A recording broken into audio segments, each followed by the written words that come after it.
ਅੱਛਾ, ਆਜ਼ਾਦੀ ਕੀ ਲਹਿਰ ਦੇ ਵਿੱਚ ਸਮੇਂ ਮੋਹਨਦਾਸ ਕਰਮਚੰਦ ਗਾਂਧੀ ਔਰ ਉਹ ਸਾਰੇ ਕਾਸੇ ਨੂੰ ਕਿਸ ਤਰ੍ਹਾਂ ਦੇਖਾਂ ਉਹਨਾਂ ਦੀ ਜਿਹੜੀ ਸਾਰੀ ਕਾਰਵਾਈ ਕਿ ਉਹਨਾਂ ਨੇ ਇਹ ਵੀ ਕਿਹਾ ਤਾਂ ਇੱਕ ਵਾਰੀ ਵੀ ਗੁਰੂ ਗੋਬਿੰਦ ਸਿੰਘ ਜਿਹੜੇ ਭੁੱਲੜ ਦੇਸ਼ ਭਗਤ ਤੇ ਗਾਂਧੀ ਕਹੇ ਜਿਹੇ ਬਹੁਤ ਸਾਰੇ ਬਿਆਨ ਹੈ ਜਿਹੜੇ ਮਤਲਬ ਕਿ ਸਿੱਖੀ ਜਿਹੜੀ ਵਿਚਾਰਧਾਰਾ के खिलाफ रहे।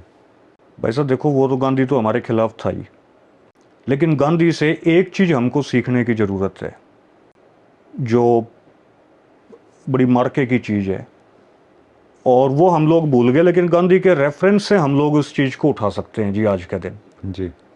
गांधी ने जो है 1920 में एक आंदोलन शुरू किया, असहयोग आंदोलन।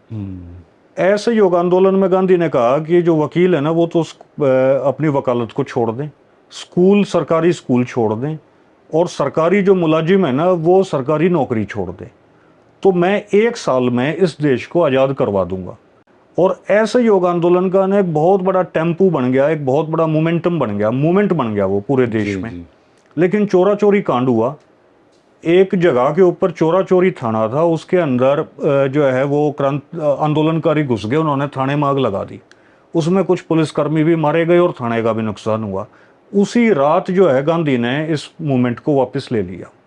तो पूरे जो क्रांतिकारी थे उनके अंदर एक बात ये गई कि यार इतना अच्छा मोमेंटम बन गया था, इतना बढ़िया आंदोलन बन गया था गांधी का कि हम तो 1 साल में आज़ाद हो ही जाते, तो गांधी ने फिर इस बने बनाए आंदोलन को क्यों वापस ले लिया। ये एक हिस्ट्री में सवाल पैदा हो गया तारीख में कि भाई गांधी ने एक बने बनाए आंदोलन को, एक बने बनाए टेम्पू को, मूवमेंट को क्यों वापस ले लिया। तो इस सवाल को जो टैकल किया है ना, वो टैकल किया, इस सवाल को डील किया विपिन चंद्रा ने जी। विपिन चंद्रा ने एक किताब लिखी, इंडियाज फ्रीडम स्ट्रगल।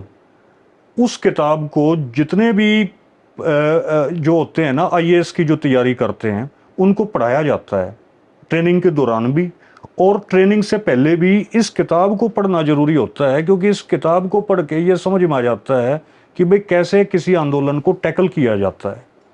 क्योंकि जितने भी आंदोलन है ना जी, वो आंदोलन जो सरकारी मशीनरी है ना वो वायलेंट मूवमेंट को तो काउंटर करने के लिए है, जैसे पुलिस है, फौज है, और जो है कोर्ट्स हैं, ये इस हथियार है इनके पास, वो इस चीज़ के ऊपर तो हैं कि कैसे वायलेंट मूवमेंट को काउंटर हम काबू में करें। लेकिन नॉन वायलेंट मूवमेंट अगर खड़ी हो जाए तो फिर पुलिस क्या करेगी, फिर फौज क्या करेगी, फिर कोर्ट क्या करेंगे।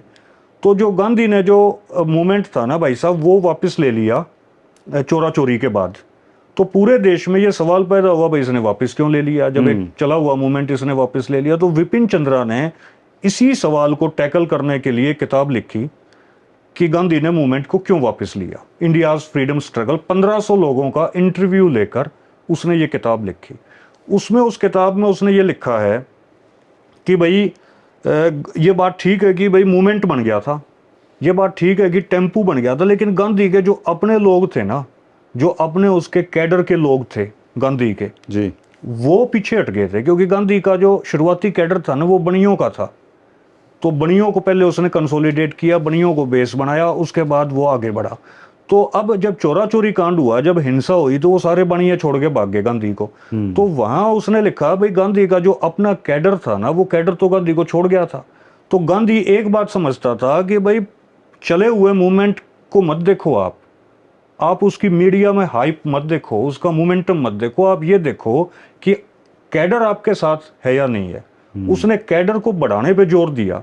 कैडर पे बढ़ाने के लिए उसने जब जोर दिया तो उसने कैडर को कहा भाई तुम चरखा कातना शुरू करो, जो है वो बनाओ, खादी ग्राम उद्योग बनाओ, अपने लोगों को उसने रोजगार देना शुरू किया। फिर उसने कैडर बढ़ाया, फिर उसने अगला मूवमेंट चलाया जैसे नमक कानून तोड़ो, वो मूवमेंट गांधी का और भी आगे बढ़ के आया। उसके बाद गांधी ने 1942 में नारा दे दिया करो या मरो का। वो गांधी जो चल रहा था ना वो कैडर के ऊपर चल रहा था भाई साहब। और हमारे लोग जो है ना वो कैडर बेस्ड आंदोलन नहीं खड़ा करते, हम जल्दी कर जाते हैं। हम लोग देखते हैं कि यार भीड़ बहुत ज़्यादा हो गई है हमारे हक में, तो जो है फिर तो हमारी जीत ही जीत हो गई है। लेकिन ये नहीं पता कि ये भीड़ जो आज खड़ी है ये भीड़ कल नहीं खड़ी होनी। ये भीड़ जो आज तुम्हारे हक में आ गई है ये भीड़ तो भाग जाएगी जिस दिन जो है पुलिस की लाठियां पड़ी या ज़्यादा एट्रोसिटीज स्टेट ने करनी शुरू कर दी। तो कैडर खड़ा करना पड़ेगा।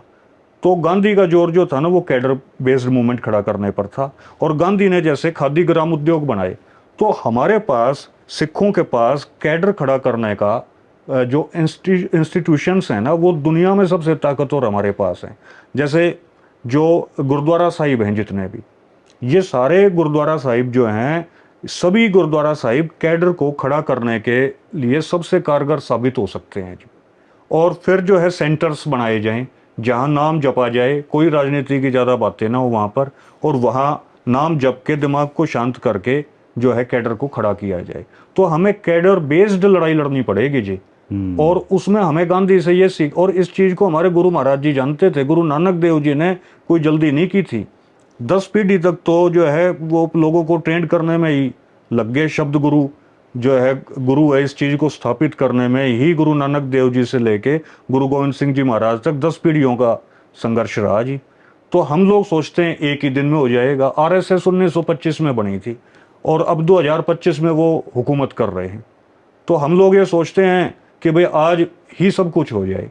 देखो एक किताब मैंने पढ़ी थी भाई साहब, 33 laws of war, Robert Greene ने ये किताब लिखी है। उसमें उसने लिखा है भाई किसी को भी अगर आपको हराना है ना तो उसको एक ही बात समझा दो, भाई तुम स्लो चल रहे हो, तुम धीरे चल रहे हो। अब जैसे मैं जेल से आया तो मैं लगभग 4 साल जेल में रहा। 4 साल जेल में रहने का मतलब है कि आप 10 साल पीछे हो गए हो। तो अगर मैं ये सोचूं कि मैं रिसोर्सेज को जो है इकट्ठा करने के लिए या मैं अपने मूवमेंट को तेज करने के लिए मैं ज़्यादा स्पीड में चलूंगा तो मैं मार खा जाऊंगा।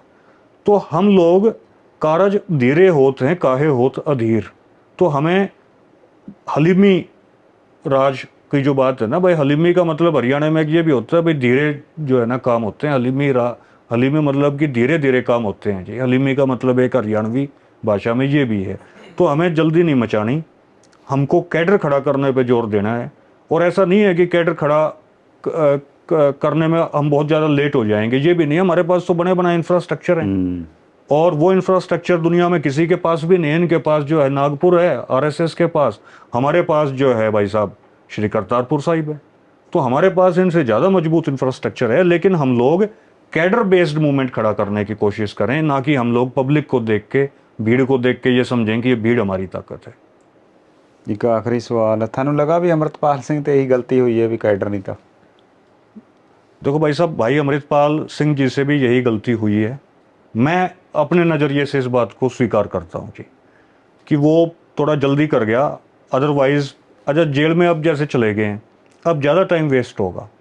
मैंने तो उनसे रिक्वेस्ट भी की थी, मैं कहा भाई साहब देखो मेरा तजर्बा है, 3 बार मेरी उनसे जैसे मुलाकात हुई, फ़ोन पर तो अक्सर हो ही जाती थी, लेकिन 2 बार तो उनके घर पे हुई, 1 बार मोहल्ले में एक होटल में हुई।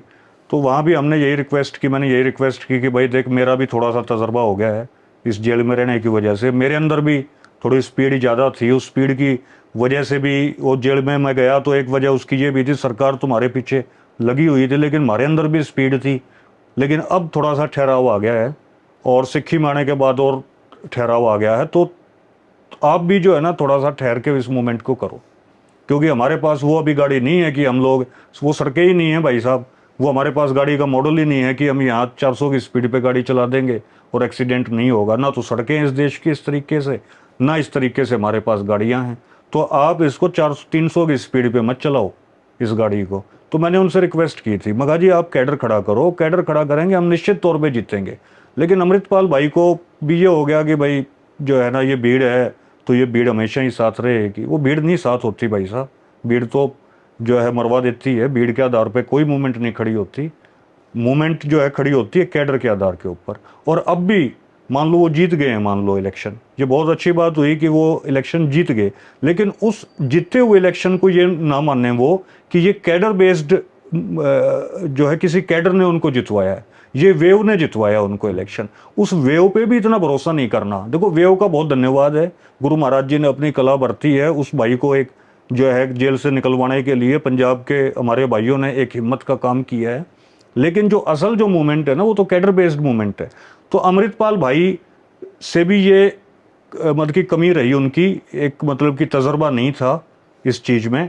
अदरवाइज वो बाहर होते तो वो ज़्यादा। अच्छा ये बात दीप सिद्धू में थी, दीप सिद्धू भाई जो थे ना वो जानते थे इस बात को, इस तरीके को जानते थे। लेकिन महाराज जी कृपा करेंगे जी, अब वो जैसे जेल में हैं तो जेल में मैं ऐसा मानता हूँ कि जेल से भी बहुत कुछ चीज़ें आदमी सीख जाता है। हमने भी जो सीखी हैं ये चीज़ें कि कैडर बेस्ड मूवमेंट हो तो ज़्यादा अच्छा है। तो मेरी बस यही रिक्वेस्ट है कि हम लोग कैडर बेस्ड मूवमेंट को खड़ी करने की कोशिश करें, और जो सेंटर्स हैं ना, उस सेंटर्स का भी एक्सपेरिमेंट हम करके करेंगे जी। हरियाणा में कामयाब हुआ तो फिर हम ये भी कह देंगे कि भैया एक्सपेरिमेंट कामयाब है, तो इस चीज़ को हम लोग आगे भी बढ़ा सकते हैं।